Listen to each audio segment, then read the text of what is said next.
దేవుడు తన సమయములో తన అనంతమైన జ్ఞానాన్ని బట్టి ఎప్పుడు ఏది ఇవ్వాలో అని తెలుసు.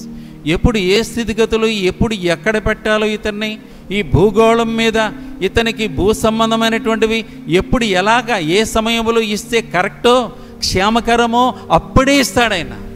ఆయన క్యాలిక్యులేటెడ్గానే ఇస్తూ ఉంటాడు అవన్నీ కూడా. చూడండి, ఈ మధ్యకాలం అమెరికా అయితే ఇండియా పాకిస్తాన్ వారైంది. చాలా ఆశ్చర్యం. ఎక్కడో బార్డర్ దాటకుండా ఇండియా లోపల ఉండి పాకిస్తాన్లో 400 మైళ్ళు కిలోమీటర్ల అవతల ఎక్కడో ఉన్నటువంటి ఒక చిన్న బిల్డింగ్ని ఇండియా తాలూకు ఆ యొక్క రఫేల్ వార్ ప్లేన్స్ నుంచి ఎంత సూటిగా ఆ బిల్డింగ్ని కరెక్ట్గా పడగొట్టారు.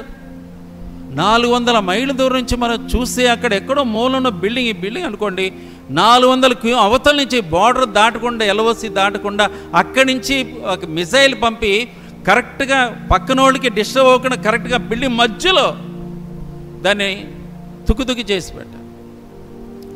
ఎందుకు చెప్తున్నానంటే ప్రెసిషన్ స్ట్రైక్స్ అంటారు, అంటే కరెక్ట్ స్పాట్ని ఢీకొట్టేలాగా.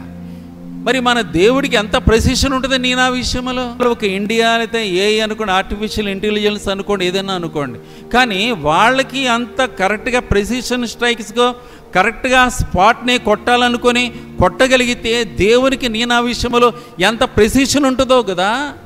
ఎప్పుడు ఇస్తే ఇతను బాగుంటాడు, ఎప్పుడు ఇతనికి ఇవ్వాలా, ఇప్పుడు కరెక్ట్గా ఎప్పుడు ఇవ్వాలి, ఇతను నిత్య జీవాన్ని చేరుకోవాలా, ఈ లోపల అతను నా స్వరూపంలో నా పోలికలను ఎదగాల, ఆత్మీయంగా ఎదుగుతూ ఉండాలా. ఈ లోకాశీర్వాదాలు కూడా స్లోగా